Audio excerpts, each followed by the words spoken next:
Mister नोवा channel पर आप लोगों का एक बार फिर से स्वागत है। आज जो मूवी मैं आपको एक्सप्लेन करने वाला हूँ उस मूवी का नाम है नाइट एंड डे, जो कि रिलीज़ हुई थी 2007 में। ये एक एक्शन एडवेंचर कॉमेडी मूवी है। इसको IMDb पर रेटिंग मिली है 6.3 आउट ऑफ 10। तो कहानी शुरू होती है, हमें दिखाया जाता है रॉय मिलर, जो कि एक CIA स्पेशल एजेंट है। वो एक एयरपोर्ट पर होता है जहाँ वो अपनी बॉस्टन की फ़्लाइट का वेट कर रहा है। तभी रॉय एक लड़की को देखता है जिसके पास काफ़ी भारी लगेज होता है। उसका नाम होता है जून हेवंस। जून के बैग में काफ़ी सारे कार के स्पेयर पार्ट्स होते हैं जिन्हें जून अपने साथ लेकर जा रही होती। तभी एयरपोर्ट पर जून और रॉय की आपस में टक्कर होती है। असल में रॉय जून से जानबूझकर टकराता है क्योंकि रॉय के पास एक बैटरी होती है जिसे ज़ेफर बैटरी कहा गया है। टकराते वक्त रॉय ज़ेफर बैटरी को जून के बैग में डाल देता है और जब जून का बैग चेक इन पर जाता है तो जून के बैग में पहले से ही काफ़ी सारे स्पेयर पार्ट्स होते हैं और उन्हें बैटरी के बारे में पता नहीं चलता। चेक इन के बाद रॉय जून से फिर टकराता है और बैटरी को वापस निकाल लेता है और जून से कहता है, लगता है आज हमारे टकराने का दिन है। रॉय जून का बोर्डिंग पास देखता है और कहता है, बॉस्टन जा रही हो? जून कहती है हाँ। रॉय कहता है गेट नंबर 12। वो दोनों गेट नंबर 12 पर पहुंचते हैं। रॉय अपने आसपास देखता है तो रॉय को कुछ गड़बड़ लगती है। तभी फ्लाइट अटेंडेंट जून से कहती है, सॉरी मैम, पर आप इस फ्लाइट पर नहीं हैं। जून कहती है, पर मैंने तो इसी फ्लाइट के लिए चेक इन किया है। अटेंडेंट कहती है, पर कंप्यूटर बता रहा है पूरी फ्लाइट बुकड है। जून कहती है, कल मेरी छोटी बहन की शादी और मेरा जाना बहुत ज़रूरी है। अटेंडेंट कहती है, आप 11:50 की फ़्लाइट से कल सुबह आराम से पहुंच जाएंगी। रॉय जाते जाते जून से कहता है, कभी कभी जो होता है वो अच्छे के लिए होता है।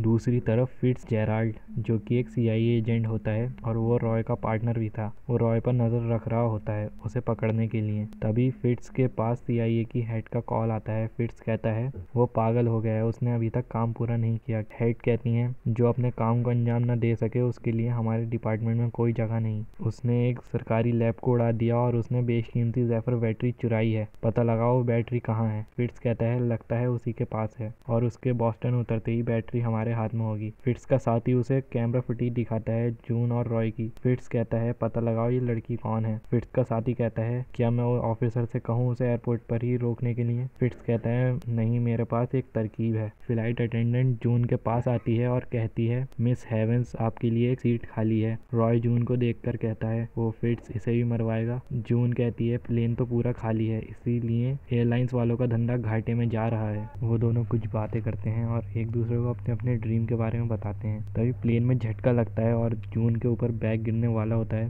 तभी रॉय उसे पकड़ लेता है, पर जून के हाथ में जो जूस होता है वो उसके कपड़ों पर गिर जाता है। इसलिए जून बाथरूम जाती है और रॉय उसे बाथरूम तक छोड़ने जाता है। जून के बाथरूम जाते ही वहाँ जितने लोग बैठे होते हैं वो रॉय पर हमला कर देते हैं। वो सब रॉय को बेहोश करने की कोशिश करते हैं, पर रॉय उन सबको बेहोश कर देता है। साथ ही प्लेन के पायलट भी बेहोश हो जाते हैं। जून बाथरूम से बाहर आती है और रॉय उसके लिए ड्रिंक लेकर बैठा हुआ होता है। जून देखती है कॉकपिट का दरवाज़ा खुला हुआ है। वो कहती है, क्या हम लैंड कर रहे हैं? रॉय कहता है, नहीं। फिर रॉय कहता है, देखो, घबराने की ज़रूरत है नहीं, मैंने सब कुछ संभाल लिया है। जून कहती है, संभाल लिया है मतलब? रॉय कहता है, हमारे पायलट्स मर गए हैं गोली से और गोली मैंने चलाई। जून ये सुनकर हंसने लगती है। जून को लगता है रॉय मजाक कर रहा है। रॉय कहता है, चलो ठीक है, अच्छा हुआ तुम घबराई नहीं। चलो मैं अंदर जाकर देखता हूँ लैंडिंग का कुछ। लोग बेहोश हो गए थे, वो अपनी सीट से नीचे गिरने लगते हैं। जून ये देखकर घबरा जाती है और उसे समझ आता है रॉय मजाक नहीं कर रहा। वो अंदर जाती है, कहती है, क्या प्लेन क्रैश होने वाला है और हम एयरपोर्ट पर लैंड क्यों नहीं कर रहे? रॉय कहता है, वो लोग एयरपोर्ट पर हमारा इंतजार कर रहे होंगे। जून कहती है, कौन लोग?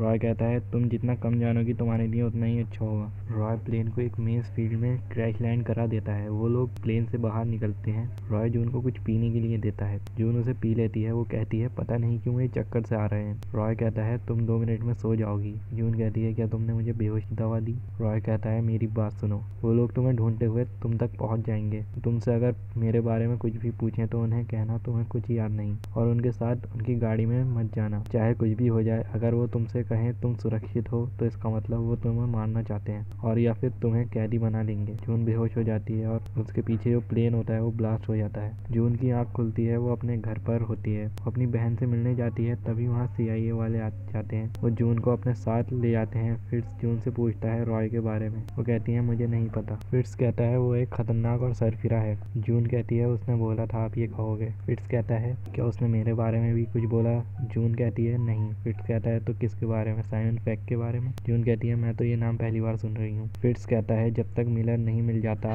हम आपको अपनी सुरक्षित जगह पर रखेंगे, महफूज रहेंगे आप वहाँ। फिर वो उसे दूसरी कार में बैठा लेते हैं। तभी उन पर हमला होता है और वहाँ रॉय आ जाता है और जून को वहाँ से बचा लेता है और जून घबरा जाती है और वहाँ से भागकर अपने दोस्त के पास जाती है। रॉय उसको ढूंढते हुए उसके पीछे जाता है। जून एक कैफे में अपने दोस्त के साथ बैठी होती है। रॉय जून को अपने साथ ले जाता है। जून का दोस्त रॉय को रोकने की कोशिश करता है पर रॉय उसके पैर में एक गोली मारता है और उसे कहता है मैंने जो गोली मारी है वो तुम्हारे पैर से छूकर निकली है। तुम्हें कुछ नहीं होगा बल्कि तुम्हें बहादुरी का इनाम मिलेगा या फिर प्रमोशन भी मिल सकता है। रॉय जून को वहाँ से अपने साथ गाड़ी में ले जाता है। जून रॉय से कहती है मुझे गाड़ी से अभी उतारो। रॉय कहता है तुम मेरे साथ ज़्यादा सेफ हो। जून कहती है तुमसे ज़्यादा सेफ मैं FBI वालों के साथ थी। रॉय कहता है तुम्हें ऐसा लगता है। वो उसे कार से उतार देता है। उससे कहता है तुम जाना चाहती हो तो जाओ पर ये याद रखना तुम मेरे साथ ज़्यादा सेफ थी और वैसे भी कोई और है जो मुझ पर भरोसा करता है और मेरा इंतज़ार कर रहा है। मैं यहाँ तुम्हें बचाने में अपना फालतू ही टाइम बर्बाद कर रहा हूँ।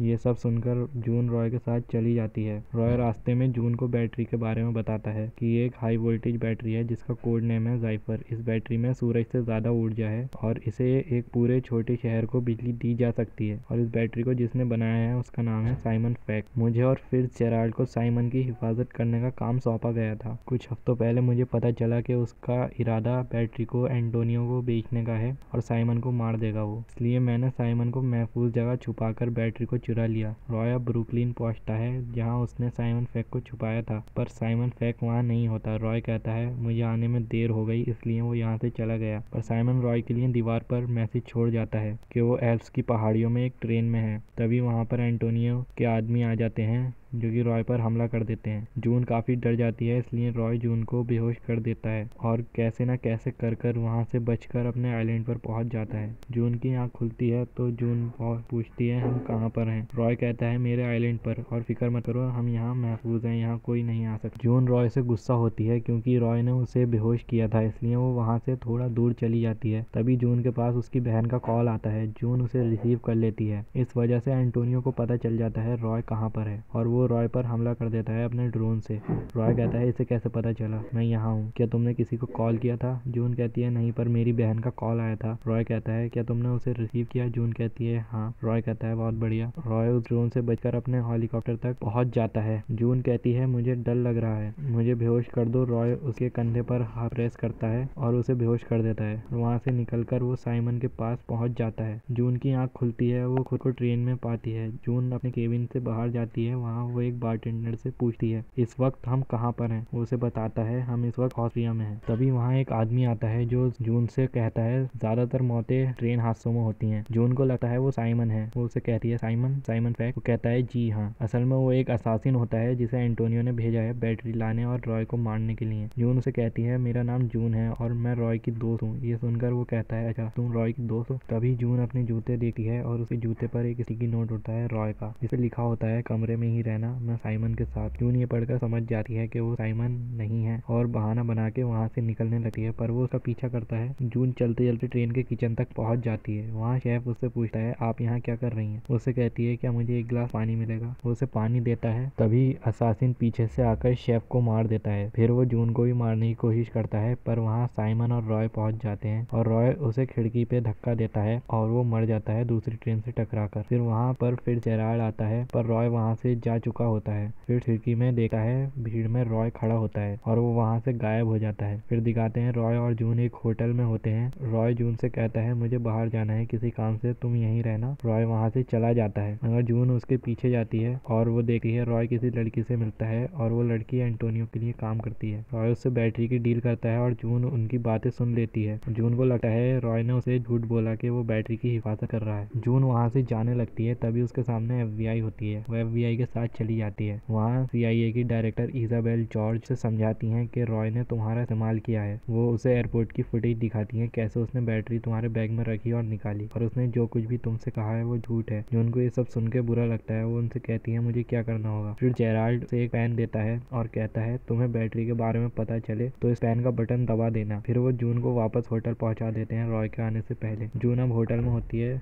रॉय वापस आता है। जून उससे पूछती है तुम्हारा सौदा हो गया। रॉय कुछ जवाब नहीं देता। जून पेन का बटन दबा देती है। रॉय कहता है तुमने ऐसा क्यों किया। तभी वहाँ FBI आ जाती है और रॉय उनसे बचने के लिए छतों पर भागता है, पर आखिर में आकर उसे एक गोली लगती है और वो नदी में गिर जाता है। जून उसे गिरते हुए देख लेती है। FBI साइमन पेक को पकड़ लेती है और जून को उसके घर भेज देती है। फिर हमें दिखाते हैं फिट्जजेराल्ड और एक एजेंट साइमन को कहीं ले जा रहे होते हैं। तभी फिट्स रास्ता बदल देता है। एजेंट कहता है फिट्स मुझे लगता है हम गलत रास्ते पर हैं। फिट्स कहता है हाँ मुझे भी ऐसा ही लगता है और वो गन निकाल कर उसे मार देता है और साइमन को लेकर स्पेन चला जाता है। फिर हमें जून को दिखाया जाता है जो कि रॉय को नहीं भुला पा रही होती है। जून को कुछ याद आता है। जब वो रॉय के साथ आइलैंड पर थी तब उसने उसके फोन में एक लोकेशन देखी थी जो थी 5826 हेमापोला रोड। वो इस लोकेशन को इंटरनेट पर सर्च करती है और वो जगह जून से 1 घंटे की दूरी पर होती है। वो वहाँ पहुँच जाती है। वो जगह रॉय का घर होता है जहाँ रॉय के पेरेंट्स रहते हैं। जून को नहीं पता होता कि वो रॉय के पेरेंट्स हैं। जून उनके घर में ताका झाकी करती है और वहाँ पर अलार्म बज जाता है। तभी रॉय के पिता बाहर आते हैं गन लेकर और जून से पूछते हैं तुम कौन हो। जून उसे कहती है अपने जो स्पेयर पार्ट ऑर्डर करे थे मैं वो लाई हूँ। वो कहते हैं मैंने कोई स्पेयर पार्ट्स ऑर्डर नहीं करे। तभी उनकी वाइफ आती है और कहती है आपने करे होंगे, आपको याद नहीं। वो जून को अंदर बुला लेती हैं क्योंकि जून काफी भीग चुकी होती है। जून वहाँ रॉय की फोटो देखती है। तभी वो उसे बताती हैं ये हमारा बेटा मैथ्यू है। ये कुवैत में एक हेलीकॉप्टर हादसे में अपने 2 साथियों की जान बचाते हुए मारा गया। और वो उसे यही बताती हैं कि मैथ्यू एक बहुत अच्छा स्विमर भी है। वो बड़ी से बड़ी नदी एक ही सांस में पार कर सकता है। जून को ये सुनकर लगता है कि रॉय अभी मरा नहीं होगा, उसने उस नदी को भी पार कर लिया होगा, वो कहीं सेफ जगह पर पहुंच गया होगा। और यहाँ हमें रॉय का असली नाम भी पता चलता है जो कि होता है मैथ्यू नाइट। जून वहाँ से निकल जाती है। वहाँ से निकलकर वो अपने फोन पर एक मैसेज भेजती है कि मैं हूँ जून हेवंस और मेरे पास ज़ेफर बैटरी है, मैं इसका सौदा करना चाहती हूँ। जून ऐसा इसलिए करती है क्योंकि जून का फोन ट्रेस हो रहा होता है। जून को पता होता है कि वो इतने लोग यहाँ आएंगे। तभी वहाँ एंटोनियो के लोग आ जाते हैं और जून उन्हें एक नकली बैटरी निकाल कर दिखाती है। वो बैटरी की जगह जून को ही पकड़कर एंटोनियो के पास ले जाते हैं। एंटोनियो जून को एक ट्रूथ सीरम देता है। उसे बताता है हमारी कंपनी ने ही बनाया है, ये सीरम जो भी लेता है वो झूठ नहीं बोल पाता। वो सीरम लेने के बाद जून हंसने लगती है और एंटोनियो जून से पूछता है कि बताओ बैटरी कहाँ है। जून कहती है वो मेरे पास नहीं है, वो रॉय के पास है। वो कहता है रॉय मर चुका है। वो कहती है नहीं, वो मरा नहीं है, मैंने अपने आप को मुसीबत में इसलिए डाला ताकि मैं मुसीबत में होंगी वो मुझे बचाने जरूर आएगा। तभी वहाँ रॉय को दिखाया जाता है जो कि वहीं पर होता है और वो कहता है तुम मेरे किसी काम की नहीं हो। अपने साथियों से कहता है इसे मार दो। वहाँ फिट्जजेराल्ड भी पहुंच जाता है साइमन को लेकर। एंटोनियो का आदमी जून को लेकर जा रहे होते हैं। तभी रॉय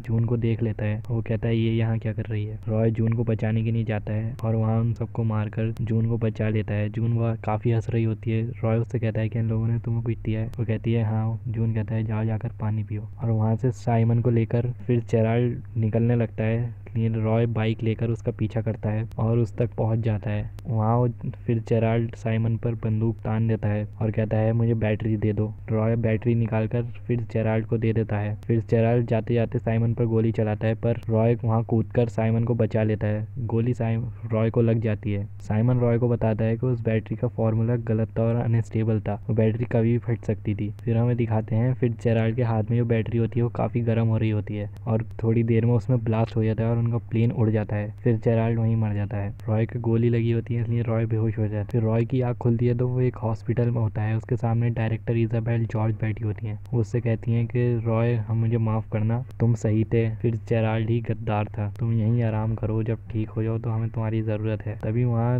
एक नर्स आती है, उसे कुछ पीने की नहीं देती है। रॉय उसे पीता है और बेहोश हो जाता है। रॉय बेहोश होने से पहले देखता है वो नर्स जून होती है। वो जून रॉय को वहाँ से निकाल कर हॉस्पिटल से अपने साथ ले जाती है। फिर रॉय की आँख खुलती है तो वो कार में होता है। जून से पूछता है आज कौन सा दिन है। जून उसे बताती है आज वही दिन है जो कभी नहीं आता और वो उसे लेकर कैप हॉर्न के लिए निकल जाती है। फिल्म यहीं पर ख़त्म हो जाती है। अगर आपको मूवी एक्सप्लेनेशन पसंद आया तो कमेंट कर ज़रूर बताना।